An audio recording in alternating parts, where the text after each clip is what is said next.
The world's most honored watch is Longines.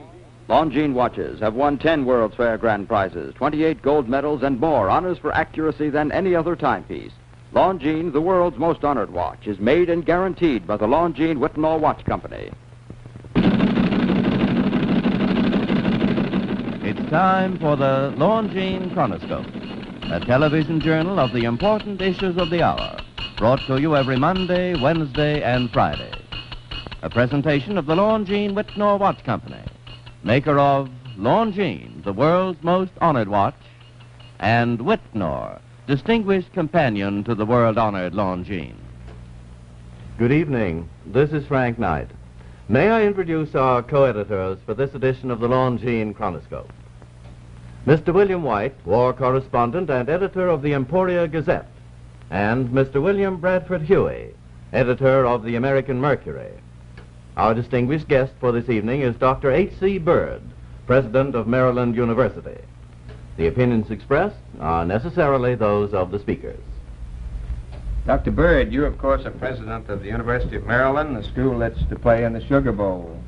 And our audience knows something about what seemed to be a row between you and the Southern Conference. Now, did you accept an invitation to play despite a ruling from the Southern Conference, sir? We did not. We accepted an invitation within the rules and regulations of the Southern Conference, and we're perfectly valid in what we did. And has the Southern Conference has taken some action against you as a result of that, haven't That they? is right. The Southern Conference has put us on probation so far as football is concerned for 1 year. Well, what kind of a doghouse is this, Doctor? How long are they going to keep you there, and what do they do to you? Well, it's a doghouse that's going to earn us about $180,000 for the year time we're in the doghouse. Is there that much sugar in that sugar bowl? Just about. Well, that $180,000, how will you earn that, sir? Well, we'll make $100,000 of the Sugar Bowl, and we'll make a good deal more money on the football games that we'll play with other schools than we would with the schools that have been necessarily forced off our schedule by virtue of the action of the conference. Now, just once again, sir, how much is the Sugar Bowl worth to the University of Maryland? How much will you make out of the Sugar Bowl? About $125,000. And you're, as a college president, you're not opposed to making that money, I assume. Well, I'll tell you, I'm Jesuit enough to believe that it's the purposes to which money is put rather than the sources from which it comes. Right. You have no objection to the University of Maryland football team playing before large crowds and taking in money? Well, provided the money is properly used. But the point is, you don't object to making it if it is properly used. Well, I can't find many people who do object, Mr. Hewitt. Now, is football, we've heard a lot about overemphasis of football, sir. Is football overemphasized at your school? No, it is not. Football is kept within its proper sphere and does not interfere in the slightest degree with any of the academic work, and actually, I think it's true in most cases in most schools. It occupies a minor place, actually, in university life. Well, now, in general, sir, what is your opinion? Do you think, you don't think, then, that generally football has been emphasized too much? Generally, no. Specifically, in some cases, yes. Doctor, is there much competition for players down there? Is there any in the Southern Conference generally? They go after Well, I both pretty think, hard? Mr. White, you shouldn't say down there. You should say up here and down That's there, right. and I will agree with you, sir, yes. You mean there there's a is. great deal of competition all over the country? That is for correct, football. yes. And Maryland is in there pitching, I assume. That is right. And you think that's quite proper for schools to compete for the services of college athletes? Well, my own thinking is that all schools go a little bit too far in that direction. But you haven't told the people at Maryland to slow down or to compete any less vigorously, have you, sir? Yes, we work in that score within reps, as they may say on the racetrack, much more so than some other institutions do. There are things that we do not do and points beyond which we do not go. Now, at Maryland, you're the president, sir. Now, do you make the policy? Do you manage sports at Maryland, or do you leave that to your coaching staff? Oh, that's left to an athletic board, which is composed entirely of members of the faculty and those who are professionally employed for that purpose. You don't, the alumni don't come in for just a little bit of say on We athletics do not let there? the alumni have anything to do with the management of athletics. Oh dear, oh dear. Well, now, what about the, our audience has heard a I great might add deal. to that, too, that that's one of the evils of athletics in some places. There's too much influence, pernicious influence on the part of alumni. And at Well, Maryland, you feel that you have that influence under control. We not only have it under control, we've eliminated it. Now, our audience has heard a great deal and has been perhaps been concerned with the news about the West Point fix. And we've around the country, we've heard that that's an indication of the overemphasis of football.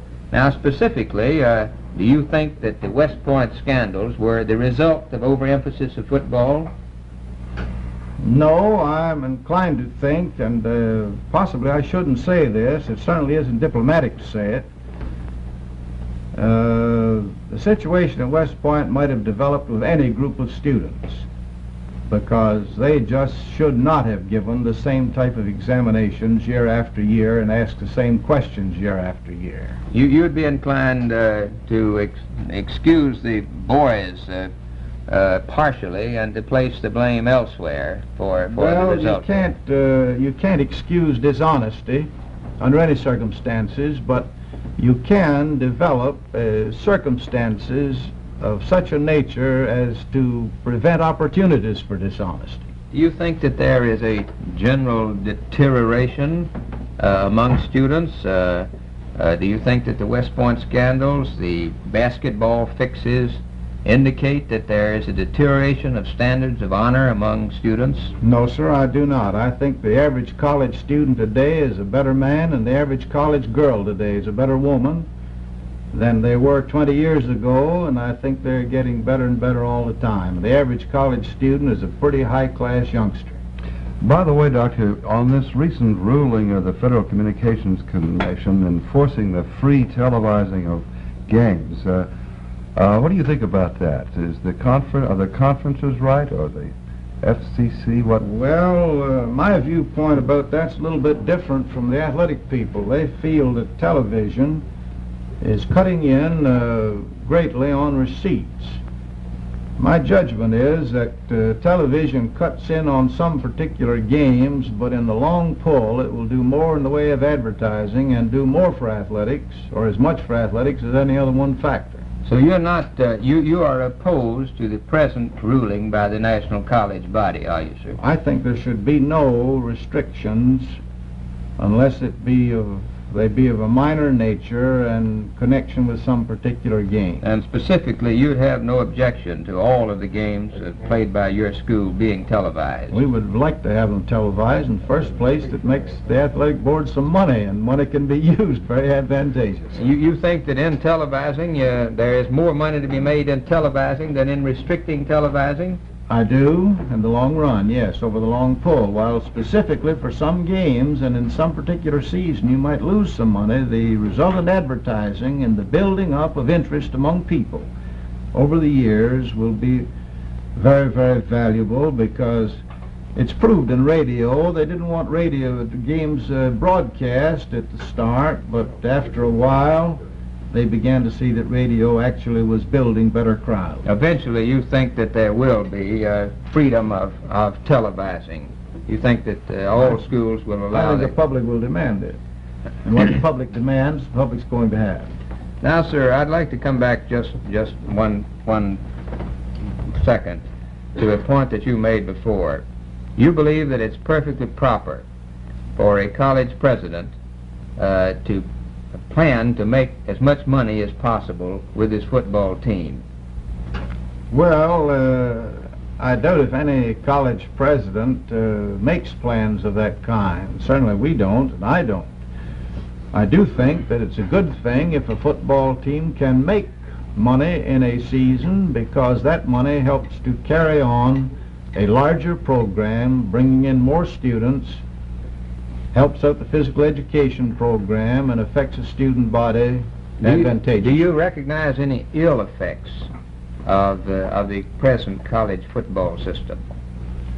There are some ill effects, yes. To the men themselves, would you say? Who are playing, you mean? To the players. No, there's no ill effects to the players. Do they have time to carry on their studies? In some schools they may not. Where a school overemphasizes the importance of football, they wouldn't have time to do it, but certainly in most institutions, type of institutions of which I'm thinking, state universities, schools like Yale, Cornell, they couldn't afford to let football interfere with their scholastic or academic work. By the way, Doctor, this matter of academic scholarships, what are the athletic scholarships, what are the rules of the ring on that in the Southern Conference? Well, frankly, they're a little bit more liberal than they should be. But the Southern Conference and the Southern institutions believe in absolute open honesty about it, and they do not believe in hiding the hypocrisy of a situation behind an assumed veil of ignorance. And that's done in some institutions because they say they have no athletic scholarships, but the athletes get scholarships. Well, Dr. Byrd, and as I understand your message to our audience tonight, you do not see any dangers of overemphasis at the moment. You are glad that the University of Maryland is playing in the Sugar Bowl, and you are very, very glad to get the $125,000 from it. And you think that the responsibility is on college presidents to manage athletics properly. Thank you very much for being with us, sir. The editorial board for this edition of the Longines Chronoscope was Mr. William White and Mr. William Bradford Huey. Our distinguished guest was Dr. H.C. Byrd, President of Maryland University.